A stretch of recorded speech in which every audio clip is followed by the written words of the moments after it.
Hi, welcome to Culturally Determined on Blogging Against TV. I'm your host, Aryeh Cohen-Wade, and my guest today is Erin Schwartz. Erin, could you please introduce yourself?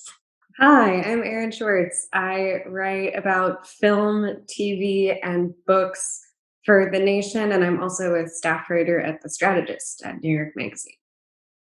Uh, Thanks for coming back on. So the last time you were on was a couple of years ago, I think, and we talked about a great piece that you wrote about the Sopranos and New Jersey political corruption, and that was really one of my favorite conversations that I've had on this platform. So Really? I'm a fan of yours, and I think even then there had been rumors, or at least there was some idea that there was going to be a Sopranos movie, and we're like, oh, I'll have to have you back on for the movie. At least I think I said that. Anyway, the movie came out, Hmm. and it's called the Many Saints of Newark. And so we're mainly going to be talking about that, and then we might also talk about a piece that you wrote about the Masked Singer, if we have enough time. But yeah, okay. So, and I guess we're going to be spoiling this movie if anyone even cares, because it's strangely like this could have been like the cultural event of the year or something, like a Sopranos movie, Yeah. and it's a lot of people have been disappointed about it. So disappointed by it. So what did you think of it? Yeah. I mean, I parked the reviewing the Sopranos movie slot in the Nation's lineup like a year, like the minute it came out, I was like, please let me do this one. And I was really excited for it. It was not a good movie. It was like badly structured. The plot was sort of meandering. I think it wasn't meandering. It was like driven by a series of grudges that were like sort of vaguely linked to each other. So they were just murders after murders after murders. The sort of historical event that it was pegged to sort of like anchor the story and act as a origin story for some of the characters were the Newark uprisings of the 60s, which could be, I mean, like, I think there is like a real lack of media about the sort of, I mean, like urban, uprisings and protest movements in the 60s and like the Newark um, one specifically. But yeah, it was like pretty superficially dealt with. I mean, I don't know. I don't know if this is too early to get into this, but one of the first things I texted my editor was like, this has Green Book energy, kind of being like Italians through there too.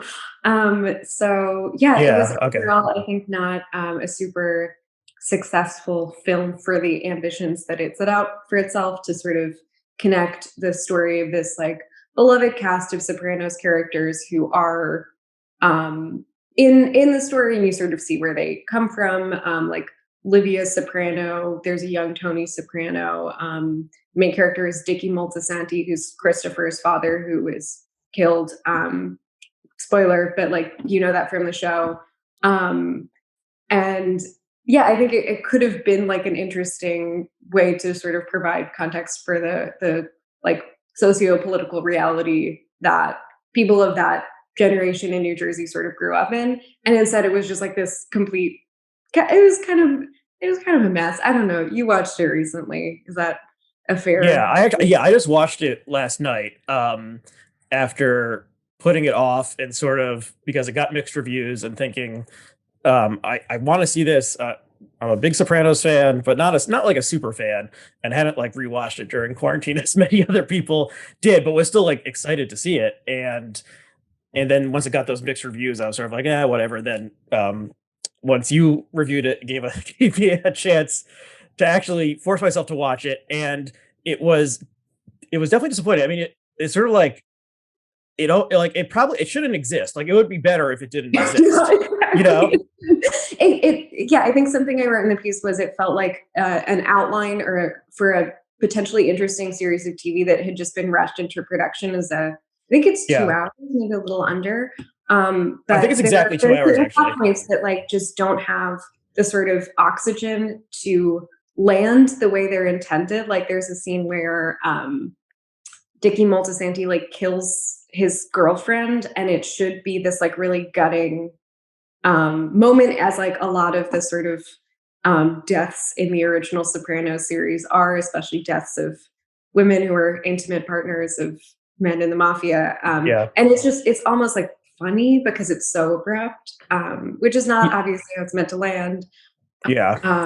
Yeah, it's like there's just too much cramped in there, and then like nothing has the space that it needs to justify its existence as a plot point in this movie. Yeah, the only way I can make sense of this is that in some original version it was conceived as a season or multiple seasons of television episodes, and then that didn't come together for whatever reason, and they said, okay, let's just cram it into one movie. And if it had been a given like 8 episodes or 13 or something, maybe it would have worked, or maybe it still would have been, at least it would have been less perplexing.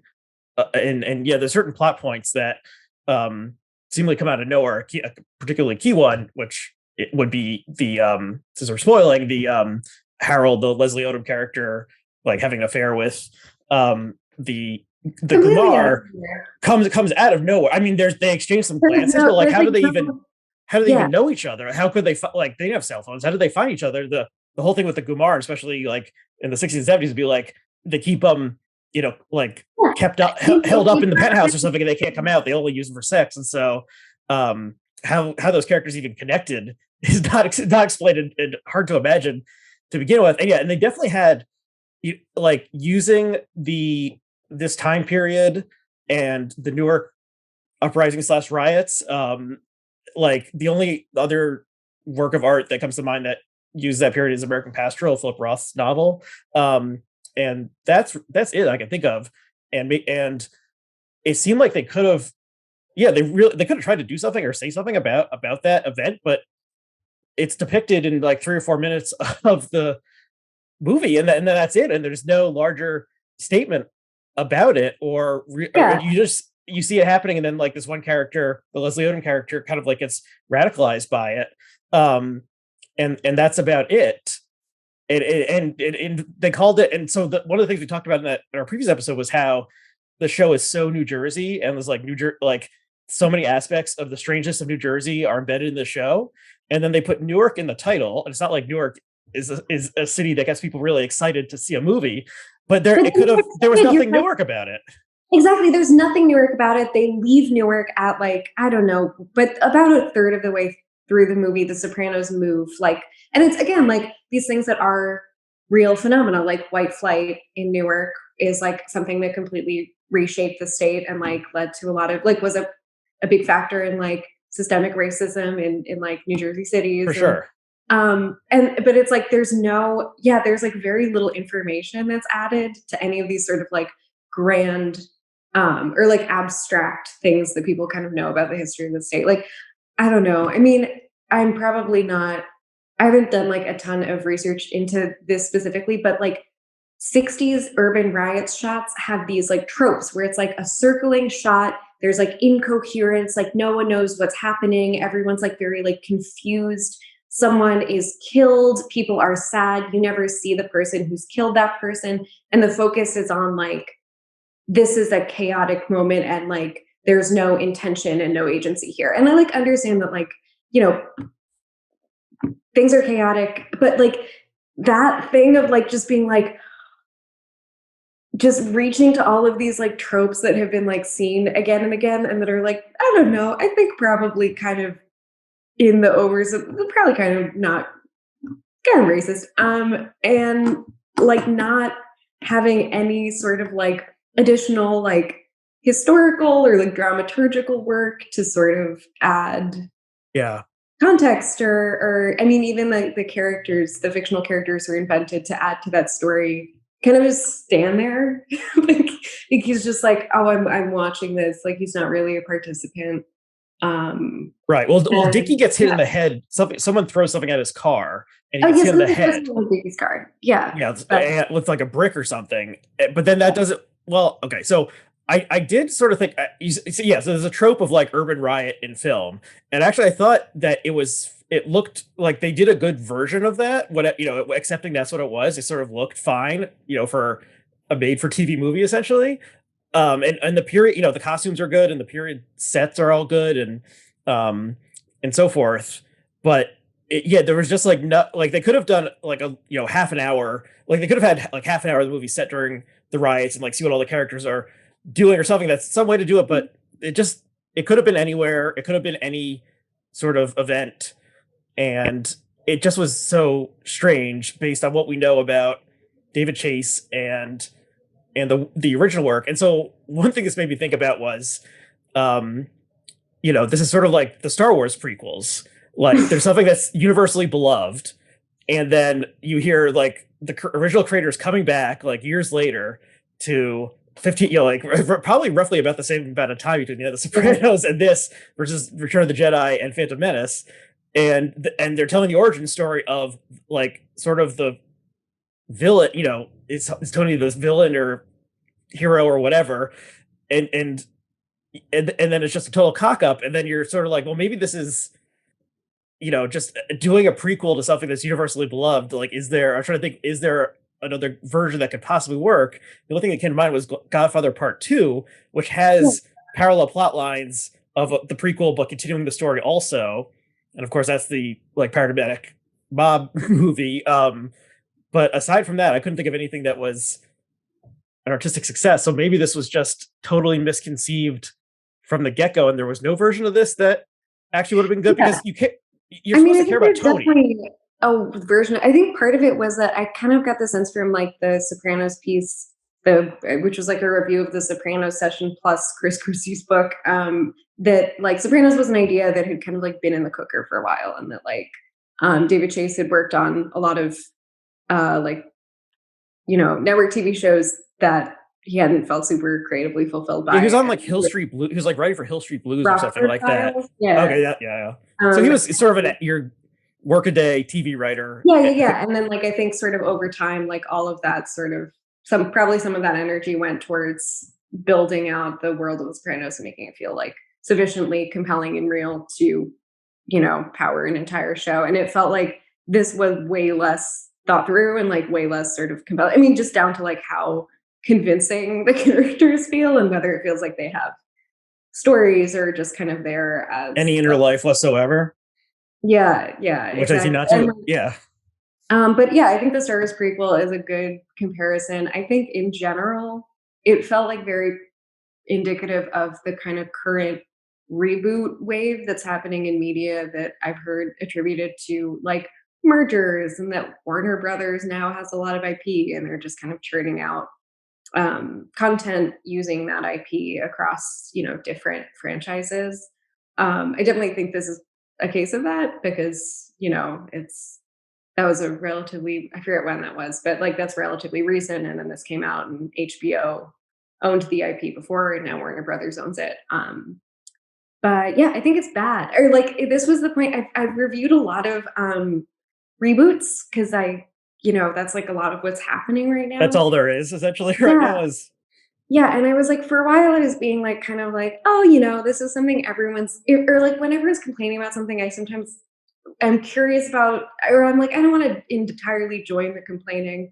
Like, what is redeeming about this? And for a minute I was like, we've had moments in the history of aesthetic production where like stylized forms were the only things you could use. Like you could only make art about the church for a long period of Western art history, and people made good art. Like if you can only find the funding to make your movie, if it's about IP that already exists, I think people are still capable of making good movies within those constraints. But this was the movie where I just got really sick of it. I was like, oh, this is so bad.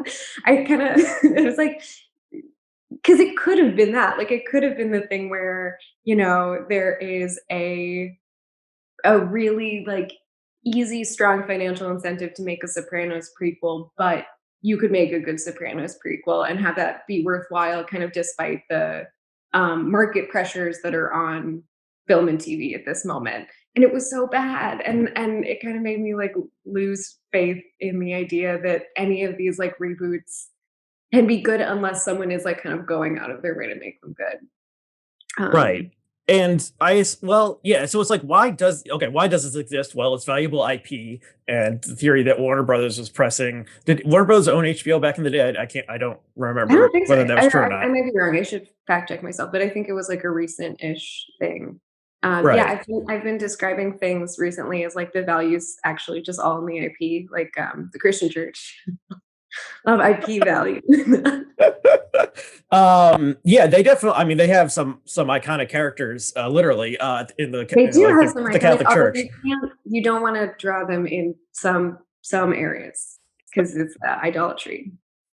This is true. Okay, so that gives a good segue to something I did want to discuss. Okay, and so your piece, which we'll link to below, is titled "Inside the Hell That Is the Many Saints of Newark," and let's just talk about the opening scene, and sort of like maybe I feel like a David Chase apologist or something, but like he did make The Sopranos, which is like one of the great artistic achievements of like the past 30 or 40 years, For and then sure. so he what maybe he just has totally lost it because he hasn't really done anything in a long time, or maybe it's like he intended something with this. And what was he trying to tell us? And so the opening scene is you're in a cemetery and there's a slow tracking shot, and it seems that we're in some sort of liminal space between the worlds because we're hearing the voices seemingly of the people who are buried in the graves as we wend our way through. And so you hear someone like talking about dying in childbirth, right? Isn't that Yeah, like they're one all of the talking first about things? how they died. Yeah.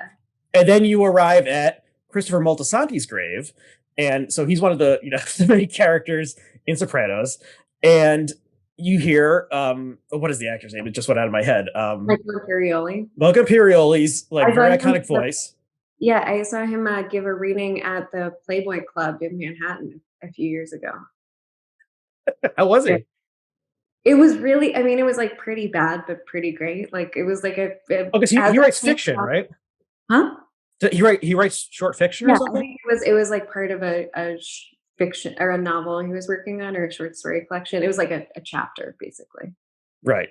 Okay. So it's disorienting to begin with because you're like, okay, who's talking, and then you sort of are like grokking it that it's like, oh, these are like the ghosts. This is like Lincoln in the Bardo or something. These are the spirits that are like trapped somehow, and we're hearing them. And then you hear Christopher from beyond the grave, and so immediately it's like a key aspect of the show has been like turned on its head because whether the afterlife exists and whether all these characters are going to go to hell is a key concern of the Sopranos TV show. And Yeah.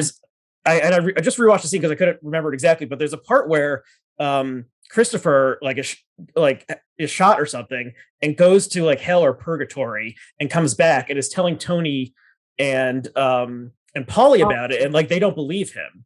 But he's like, but it's either like, so he's had some sort of vision while he's like near death, and then comes back and tells him about it.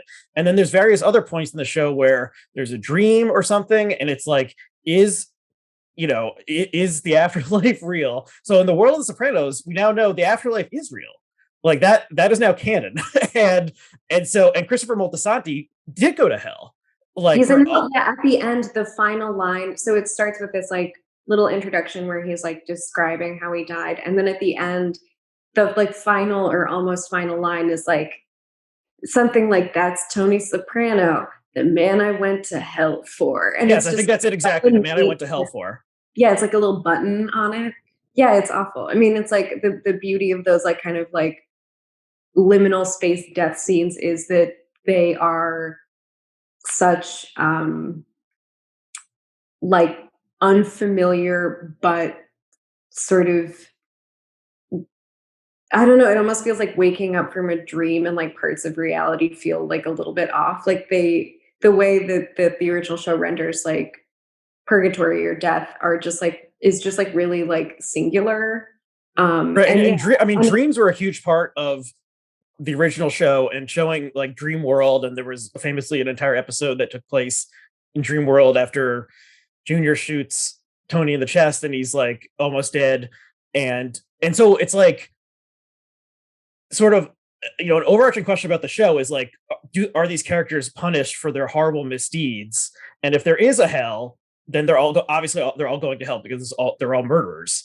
And so like, well, I guess that sort of like wraps everything up. Like, what's the point? We know like none of these characters like are going to be redeemed in life, and then it's like, oh, well, at least they're punished in eternal torment. So it's just like, why did they give any thoughts about why David Chase made this creative choice? It's so strange. It's almost like, at the beginning of the Star Wars prequel, they were like, well, the Force isn't real. It's all made up or something. Like it just seems to undermine like a key, like a central aspect of the original creation. yeah. It's so bizarre.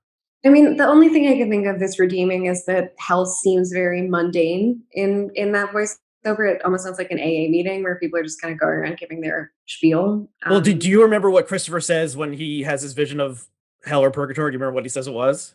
I forget. It was an Irish bar where like there was gambling going on and none of the Italians were winning. The Irish characters who were there were winning. So Yeah, it's more so his vision is sort of the interminable, in the right. Yeah. not the like Roman Catholic like being chased with pitchforks kind of thing, but like just like endless, tedium or something like that is some vision of hell that Christopher seems to have. And yeah, and just like having, was there ever anything? I mean, I guess there was always this like supernatural element to the show of like Polly thinks a ghost is haunting him, but it's always ambiguous. They never show the ghost like Yeah. Oh, yeah, yeah. a phantasm or something, and I then that's think all thrown away. It's so strange. I mean, I think the only explanation I can think of for it is that they were trying to just like put some sauce on it, and they were like, this will be a kind of cool way to frame an otherwise sort of, I mean, at least linear narrative.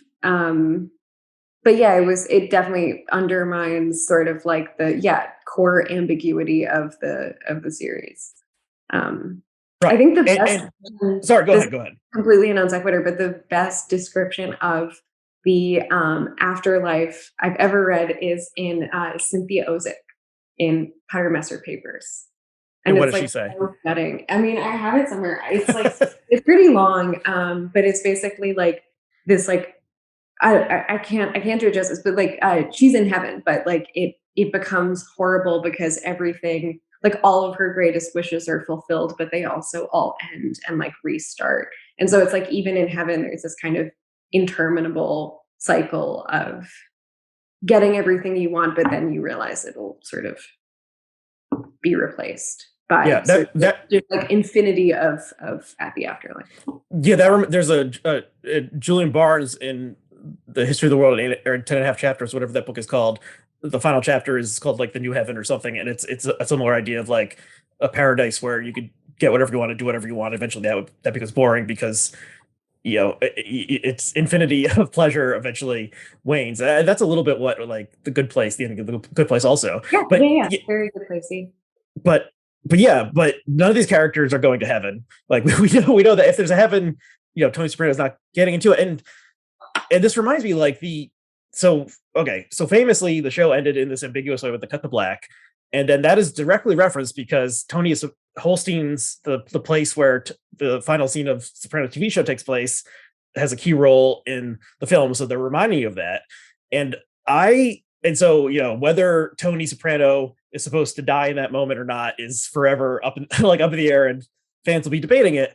But my interpretation of that scene when it happened, actually 15 years ago, and is still that you realize that the tension and it's like a brilliant piece of art. The tension that is created in you because the show is ending, and you're thinking something's going to happen, and every person who comes to the door, you think, is this person about to take a gun out and start blowing Tony away? And then you realize like, oh, this is the rest of Tony's life. This is like he is in hell. Mhm.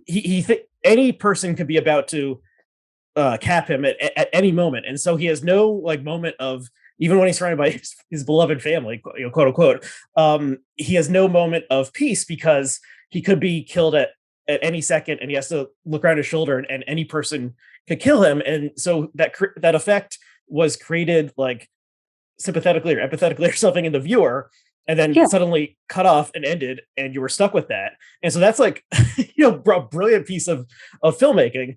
and I and like it's like that. he created a hell on earth for himself, and so it ultimately doesn't maybe really matter that much whether he goes to hell or there is an afterlife or something. And then the fact that it's like, oh yeah, Christopher's in hell, and so I guess Tony's there also, because Tony's if also Christopher's in hell, Tony has to be there, of course. And so I don't know, it's all so strange. But I did one other thing I did want to bring up is just how like how clumsy it is, and there's just lines that you can't possibly imagine ever being in the original Sopranos. And the one that struck me, it's like in the first couple minutes, it's when the Harold the black character's like wife or girlfriend or something says something like, he runs a numbers game, and it's like the only way And us black folks can get out of Newark is through the numbers or something. It's just like, it's you know, like, I'm your girlfriend. Here's my expository dialogue line about our socio-political situation at this moment in time. Nothing else about me is important in this scene.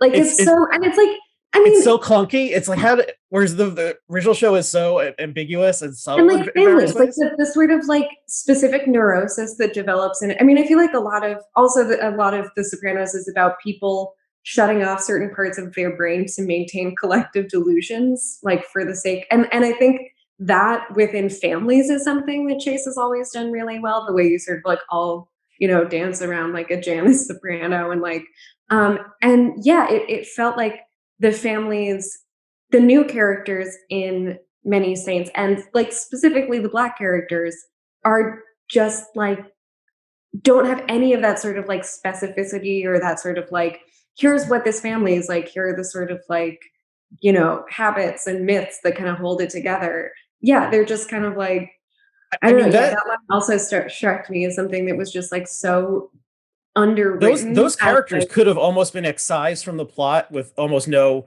difference. The only way they really impact the plot is the affair with the Gumar, and that causes and the conflict in the, there's like the mob conflict where they're like, you know, attacking each other's mobsters. But yeah, I mean, like, and but ultimately that, because you think maybe that Harold, the Leslie Odom character, is going to kill Dickie, but it turns out that Junior Soprano ordered the hit instead.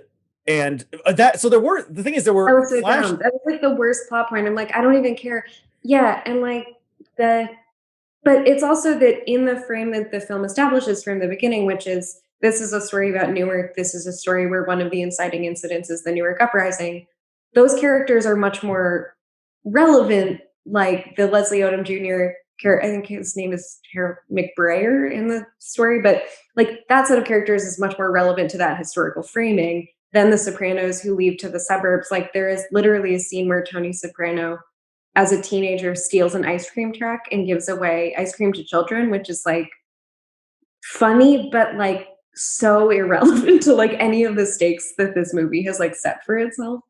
But yeah, I think you can kind of tell that like the interest of Chase, and I think Lawrence Connor is a co-writer on it, so I want to lay the blame at his feet too. Kind of just is not there. It's like with The Sopranos, which I don't know, maybe something that you also noticed was that like a lot of the actors are playing younger versions of Sopranos characters who like everyone like kind of knows all the like bits and idioms and like the gestural lexicon. Yeah, it was like all of it was so like corny and kind of it's somewhere between sort of an SNL imitation of these characters and like Muppet Babies or something. So yeah, so there's like 5 or 6 characters who are, where the actor is specifically imitating the like tics and look of iconic characters from the series.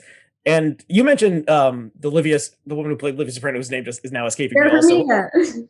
Yeah, who's a great actress, and I think maybe does the best job, but it's very caricatured. Whereas like the actress who played her in The Sopranos, who died like in the middle of the 2nd or 3rd season or something, you know, it's very subtle. And so there's parts where it's like, you know, you're waiting, like they all say their catchphrases, and so she says "poor you," and Junior says he doesn't have the makings of a varsity athlete. And you know, I assume like there's you know, the scene where Anthony's father shoots through Olivia's beehive hairdo, which which is referred to in the show, right? Yeah, as like a funny thing that happened. I guess I never pieced this together before, but when I went to see Marvel Avengers Endgame in theaters, someone I talked to about it was like, the movie was all people introducing themselves to each other, like being like, "I'm Spider-Man. I haven't met you before. I'm from the Spider-Man movies," and then the other guy's like, "I'm Rocket the raccoon. I'm from this other movie franchise. We're just meeting, but we're gonna be." And it felt weirdly like, it felt similar in that like you're bringing back all of these sort of like, everyone wants their favorite character to get their line, so there's like a certain amount of space that's just reserved for like, "I'm Polly and I say this," and then like everyone's like, "Yay, he said the line." Yeah, it's But like it's that just like so The miserable to Simpsons watch. meme. Yeah, we're Exactly, exactly. It's the waiting for them Simpsons to see. meme plus, but like Simpsons meme where every character in the main cast has their own line that they like need to deliver. Yeah, and the guy who they got to play young Sil is like doing. I mean, it's beyond SNL. If this was on SNL, it'd be like considered broad. He like he's doing like the turn down face thing that little Steven has, and kind of walking in that weird way, but like an old man walks like that, a younger man wouldn't walk like that, and doing the like kind of thing. It's just like it's so broad. It just seems like, how could they have let this happen? It's such a like weird train wreck. I don't know. I mean, Yeah. and then the other thing is like, what? Well, other thing, there's lots we can continue talking about and ragging on the ship, but like, why? You know, it would make sense to tell the story of how Tony Soprano became the sociopathic leader of the DeMeo crime family in northern New Jersey, but that is the B plot at best. I mean, he's like a child. The only crime he does is accept a stolen. Is that correct? I think he doesn't really do any big crimes. Well, He doesn't do. he's doing these like little kid versions, like he's running the numbers. I mean, that's funny. He's running the numbers at his school Oh, at his school. Yeah, yeah. by taking bets on what the absent, how many kids will be absent each day, and then some kid get the announce it over the loudspeaker, and some kid jumps up and says, "I hit 16, I hit." So that's kind of funny, and but yeah, he's like where does he become the sociopath? Like that is Yeah. By that the doesn't end, make sense. like the end is like he wants to be more involved in the family crime business, and then he like can't. Because his uncle was killed. But because his uncle was killed, it would make more sense of him to say, "Okay, I'm going to go to college, Seton Hall, where he did a semester and a half, I believe, and like leave the family behind." It doesn't make any sense. His beloved uncle, who was decided to treat him like shit to get him to not enter the crime life, is killed, and then he enters the crime life. And do you want to talk about the pinky swear? Oh God, which one was that? I'm sorry. Okay, so it's shown like halfway through when when Dickie has like a heart to heart with Tony. Oh, yeah, in the They do a bedroom. pinky swear, and he makes Tony promise to play by the rules. And then one of the final scenes is Dickie's funeral, and you see Tony looking down at the casket of embalmed Dickie, and there were so many scenes in The Sopranos of where a character gets killed, and then they showed them embalmed in the open casket, and they always looked, they play, I don't know, they made them look exaggeratedly embalmed and dead, that happened like 30 times in the series. And then I think it starts to play, plays the very beginning of the Sopranos theme song, and then Oh God, I forgot. and then Tony has a vision of the corpse of Dickie raising up his pinky and doing a pinky swear, and the camera is just showing like this, the pinky's linked. And I was, I mean, that was a real like mind blowing, what the fuck were they thinking sort of moment. And that's like the playing the Darth Vader theme, right when he is rising and the end of Revenge of the Sith. Yeah. It's so really bad. Tony turning the camera and being like, "That's when I decided to become the Sopranos." When he's like, and that's when I decided to wake up and get myself a gun, and they're like winking at the camera. It's like that. It's like that level. It's so bizarre. It's such a miss. Like I feel I watched it for free and I feel scammed. I feel like I've been when someone like buys sneakers online and they come and they're like really tiny, and then you message the seller and they're like, hee hee. Oh yeah, they were like advertising. They were actually dolls, like doll furniture. So you thought you were buying a table for like $50, but actually you get doll furniture. And yeah, so I don't know what else to say about this. It's bizarre. Maybe someone a couple years will write some article about like why this went so awry or something. There's that book about the Bonfire of the Vanities where it's like explains how this was such a total disaster, because like it's like it's almost like a worse betrayal than like Star Wars, because there's only 3 Star Wars movies. They're all good, but like there are like 150 Sopranos episodes. They're almost all really good, and then we have this turd that we're presented with. And yeah, I actually did pay for it, so I want my money back, Mr. Chase.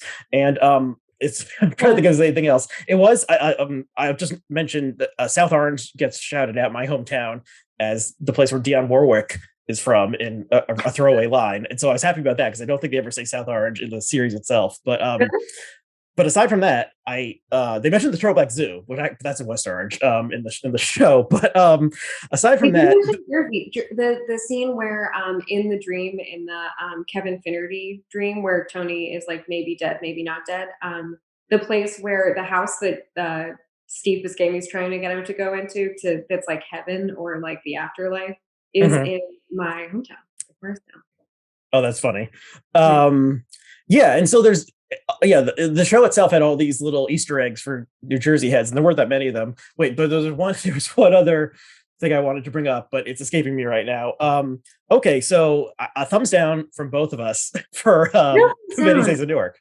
Or like, yeah, I guess the only interesting thing, I agree with you that like the only interesting thing I think that still could be squeezed from this bad movie is, I'm so curious on the business side what went into pushing it out in this format. That like, I don't know, maybe the person who's giving notes is not as good now, or like it's a different person, or you got, I don't know. But the other possible parallel to the Star Wars prequels is once the creator has been certified genius by society, and then they're given a free reign and a blank check to do whatever they want. And so it wasn't quite the same because they didn't have an unlimited budget in the way that like George Lucas had hundreds of millions of dollars to create his movies. There was no one to say no. No, George, you shouldn't have Jar Jar Binks, or no, Mr. Chase, you shouldn't have, Silvio Jr., like little kid Silvio, hopping around and doing this crazy walk. It was just that's another possibility. It's just like, I'm always going down to the Jersey Shore, and I'm like, I hate sand. It's so rough and coarse, and it gets everywhere. Okay, that's a good wrap up for that. Oh, but okay, I did remember the last thing I want to say. There are moments of old Sopranos wit that are there. It's not totally absent. And so one is just basically lines. And so there's a strange plot line where Ray, what's his name? There's an actor who's playing a double role, and what is his name? The guy from Goodfellas. Ray Liotta is playing a double role, and so he's both the father that Dickie murders, and then he's Dickie's uncle who is in the lockup for life for killing a made man. And then so it's strange that he's you think this character is gone, and then he goes and meets someone who looks the same in prison. It's a short turnaround. It's like 4 minutes or something. I think it's very disorienting because in the trailer they show a scene of Ray Liotta in the prison garb, and so you think that the dad character is going to end up in prison. So it's very strange. But there's a line where he brings a Svilliadelle and offers it to him, and he says, "I don't eat dairy," and that's the kind of like funny, ironic shit that The Sopranos was great at, and there were sparks of it interspersed throughout there. But yeah, it wasn't. It was far. There were moments, but like again, they were like not. Like that energy was spent on like these like little lines that were really good, and not on like the plot structure or the sort of like details that make the sort of primary cast compelling and make their struggles feel real. And like I agree that there were moments, and they were almost entirely like ill-placed to make the movie better, but yeah, there were some. Yeah, and the show itself is so funny, and this, oh my God, the movie is not funny. What? No fucking movie? Well, they do set up how great the ziti is. There is a line about how great the and that also bums me out. I'm like, stop setting up these lines. Like, we already know the lines. We like the lines. Yeah, it's like, imagine there's all these fans out there who are like, what was the secret to Livia's ziti that made it so good that AJ was willing to say no fucking ziti when she wasn't showing up? It's like, oh, she put the bones in there. Like, that's, it's like that level of... You finally cracked it. Yeah. I recently watched the Billy Budd one again, and I forgot how good Carmela going, Billy Budd is not gay. That's what she said. So they could have done something with that. They didn't have a Billy Budd reference. Yeah. Anyway, so Yeah, they could have shown. They could have shown, because teenage Carmela is in it for one scene. They could have shown her like reading like a paperback of Herman Melville short stories or something. So that could have been a little Easter egg for the fans. That kind of stuff. I don't know. It's yeah, and just, I mean, just the performances in the show are like almost universally good. There's a couple stinkers, but like versus the performances in this, which are, they're just like nothing. It's either these caricatures, Muppet Baby kind of thing, um, or kind of like the guy who played Dickie. It was sort of like a blank almost. I don't know. It's so bizarre. The other, like, sorry, go ahead. But I thought he performed well at like the sort of like almost like shark-eyed menace kind of vibe. But yeah, I mean, it there wasn't a ton of to work with. I think it was more bad writing than bad performances, but the performances were also bad. My tier list of worst things about this movie. Yes, bad writing and bad performances. The one other positive thing I'll say is the like teenage actress who they found to play why am I forgetting every single name of all these characters? The Ada Totoro character, Janice, was strangely looked exactly like what you think a teenage Ada Totoro would look like. So some of those things were matching, but then like the,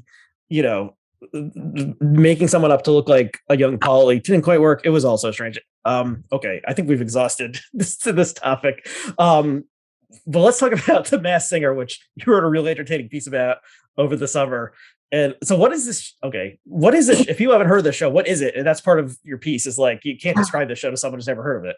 Okay, so it begins with a South Korean show called King of Masked Singer, where celebrity guests come on. They're wearing a mask. They perform like a pop song, and then like a panel of judges makes jokes and tries to guess who they are. And like the point of this TV show is not to be a good singer, to guess correctly, or I don't know, to like give a memorable performance. It's like just this like, I don't know. This is a metaphor I've never successfully made in a short period. But Google Deep Dream, that like AI image generator that you like give it a picture of a dog and it comes back out covered in like eyes and like leaves. Okay. It's yes. Like right there is like if you gave an AI image generator a competition reality show and we're like, make this. And they're like, oh, so you want a character named the Bee, and everyone in the audience goes buzz, buzz, buzz when they come out? Like, great, we got it. And like, it's that. I mean, there's so the American version, here's how many seasons it's at now. It's over 4, and has like a couple spin-offs. There's like a masked, there's like an after show, there's like a masked dancer kind of version. And basically celebrities come on, they give these inscrutable clue packages about their identity. And some of the clues are like super obvious. Like they're like, I run with a crew of Panthers. And it's like someone who was on like on a sports team. And some of them are like, like it was really hard for me when like my wings were clipped at the rodeo, and it's like someone who wanted a horse when they were 12 and then never got it. And you're like, I don't know how I would know this about you. Like there's one about Terry Crews having horses, and I'm like, I don't fucking know that you have horses. I don't barely know who you are. And okay, so the show has the ostensible shape of like an American Idol singing competition. Yes. So people perform, panel, one person gets voted off per episode. However, there is no cash prize. There's no donation prize. There's barely any prestige attached. You get a little trophy at the end. People have used it to like relaunch music careers. T-Pain won, and I think that was big for him. And the celebrities are of the caliber of like, Celebrity Big Brother season 7 or something. Like these are. It really depends. I think it depends on kind of what area you're going into. I mean, like famously, Sarah Palin was on it. So like, I think it's probably easier for like a sports celebrity to get on than like, I don't know. I think actor wise, probably not as many like A-list. I mean, no one A-list has ever been on the show, but I think there's like a pretty decent range of notability between like who's on there. Like a lot of really talented singers who've actually like been on there. Leanne Rimes was on it. Like, really? It's like, it's like people who actually know what they're doing. So it's also like inherently weighted towards people who are famous for singing because they're going to perform better in a singing competition than like an ice skater. But yeah, it's just completely incomprehensible. Yeah, it's Okay, great. I and mean, it's like the, one of the most wonderful things that's happened in the TV well, landscape. so we'll include the link to the piece, which is very good, and the surreal pleasures of the Masked Singer is the headline, and yeah, you sort of describe it as sort of a more an aesthetic experience than anything else, because the It's a trappings sound of bath, basically. Just think of it as a sound bath. right, and the and yeah, because the stakes are so low, it's so hard to understand what's actually happening. And yeah, the fact that there's no prize actually reminds me a little bit of Great British Bake Off, where there's no prize Mhm. also, except those are total unknown amateurs, and these are like, Right. or yeah, B or C list or washed up celebrities or singers. And like, yeah, like Taylor Dane was one of the was she the B or something? I'm trying to remember from your piece. It's hard to figure out what, yeah. But then it's also like I mainly found out, I think I maybe saw a commercial too for it, but it has a like there it has real fans, and it has like an online following, and then whenever it's on, things trend on Twitter that are related to people guessing who is under the mask, or like whatever, like the purple unicorn is actually, you know, Yeah. I Dan mean, and Quayle the or funny something. thing And is, it's incredibly easy to crack after one episode, after the first appearance, people cracked it on Reddit. I mean, these are not hard clues to crack if you can just Google like what these references are and also see when, I don't know, if someone's like, I guess now their filming schedule has shrunk, but like you can always tell what celebrities on a show. But yeah, I think people enjoy it. I think probably some of the fandom is ironic, but who knows? Maybe not. Um, yeah. um is it, can you drop in at any point and just have that aesthetic experience? Is the season Oh going on yeah. right now, or It's something that like I think the thing I sort of was drawn to about it is like I watch a lot of reality TV and a lot of something I talk about in the piece is the shows that succeed, reality shows that succeed in American TV tend to be sort of like simplified capitalist fables where or competition ones specifically, where yeah, the judging is presented as meritocratic. The reward that you get at the end is fame and money, and the person who's chosen as the winner is supposed to be like the best, so you like work for the title and then you earn it, like all of the cooking shows, Chopped, Top Chef, like The Apprentice is like a really fucked up version of this. Survivor is similar, where you're like the person who's earned it ends up winning the prize at the end, and there's a sort of comfort in seeing a place where like this system, no matter how like simplified, where it like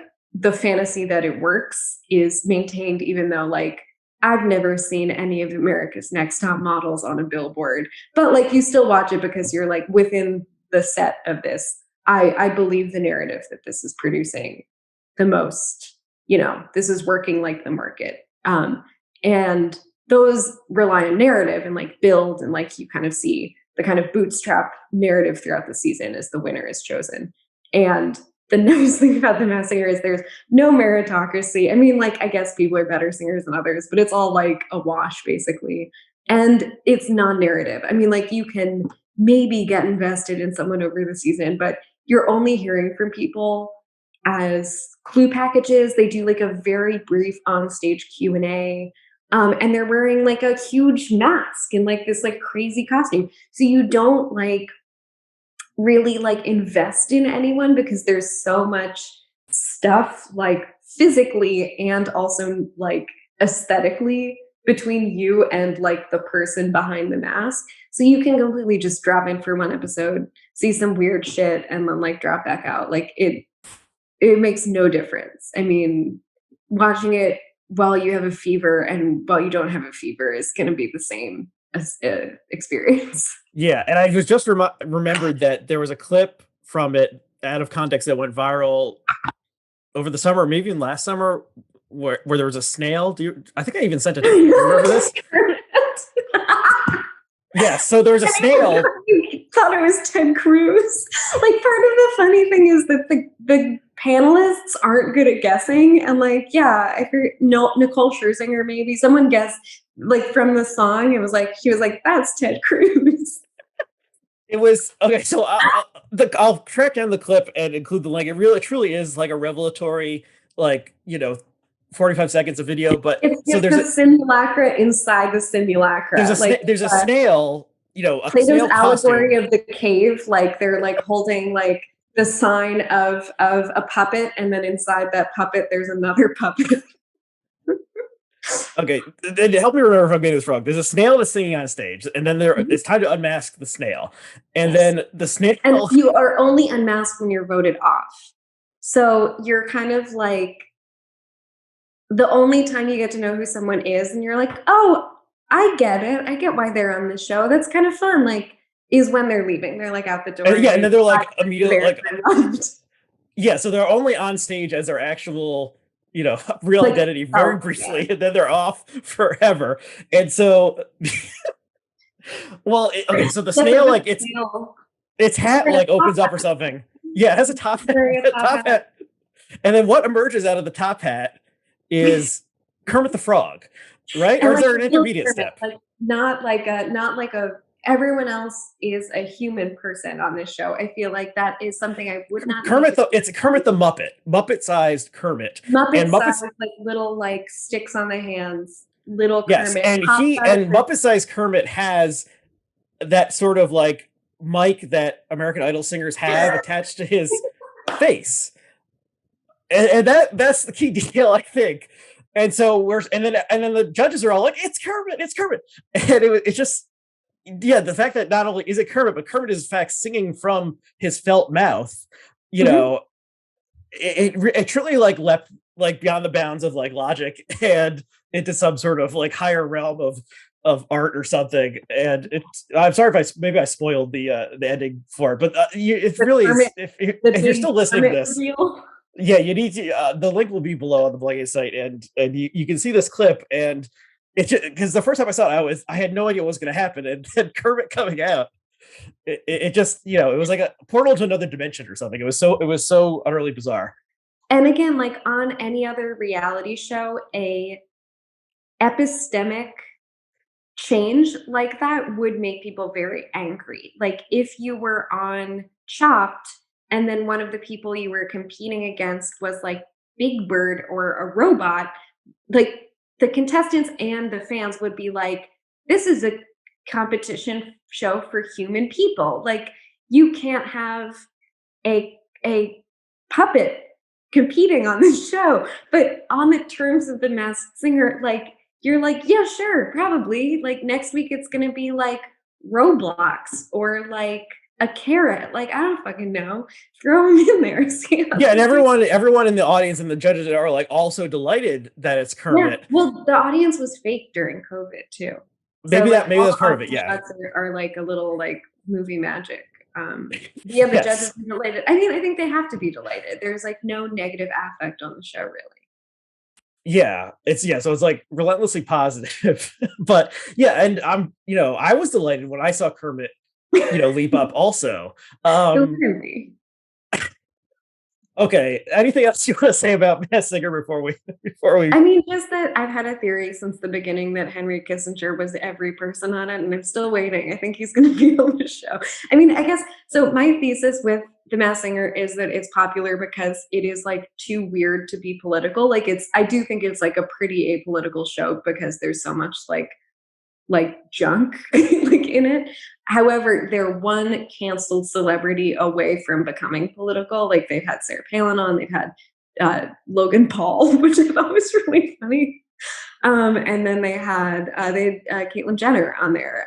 So if they have one more, I think then they become like a weird rehabilitative organ for people who have had like negative media coverage over their political opinions.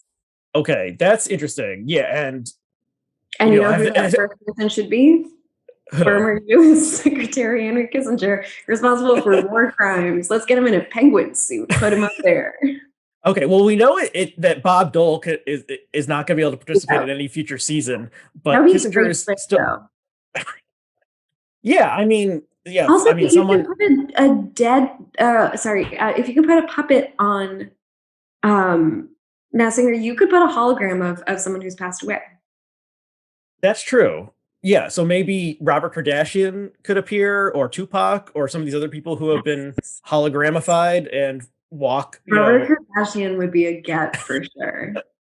Um, yeah, and yeah, I'm sure Kanye would be interested in participating in some way. Okay, it's so strange. Yeah, and maybe the fact that it's like seems to be totally divorced from our horrible reality is key to its appeal. And yeah, maybe it's the only thing that can unite this country. It is, Is yeah.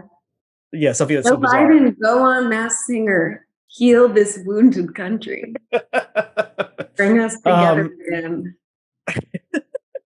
yeah, I know. I'm okay. So what she waited there. Is there anything else you want to That's you want it. to mention? Yeah, we can't top ourselves, but yeah, check out. Honestly, look, find that clip of Kermit because it'll make you laugh. Okay, Erin, where can people find your content if they if they want more of it? I don't think they should. Fair enough. Yeah, so No, my Twitter is at Web Schwartz, and that's probably the best source. But yeah, I would plug joining the military. I'm just kidding. uh, Yeah, oh, that's actually something we didn't even touch on at all. Is that there's this sort of like, yeah, the way the military fits into the Many Saints of Newark, because there's a character who good runs shot. into a recruiting office to try to escape getting capped, and then it ends up happening anyway, and the National Guard is called in during it, and yeah, there's this sort of, yeah, but it's never really they never really do anything beyond that, I guess. Okay, so yeah, so you're Web Schwartz, I'm RACW. You can like and subscribe and do all those things, and tell your friends. Should we make a format for a passive aggressive TikTok? Yeah, so Erin is possibly pointing at like buttons and stuff that you can interact with in some way to send us like a special message, or to send Kermit a special message. um so thank you, Erin, for coming back on, and thank you to our viewers and listeners, and we'll see you again next time.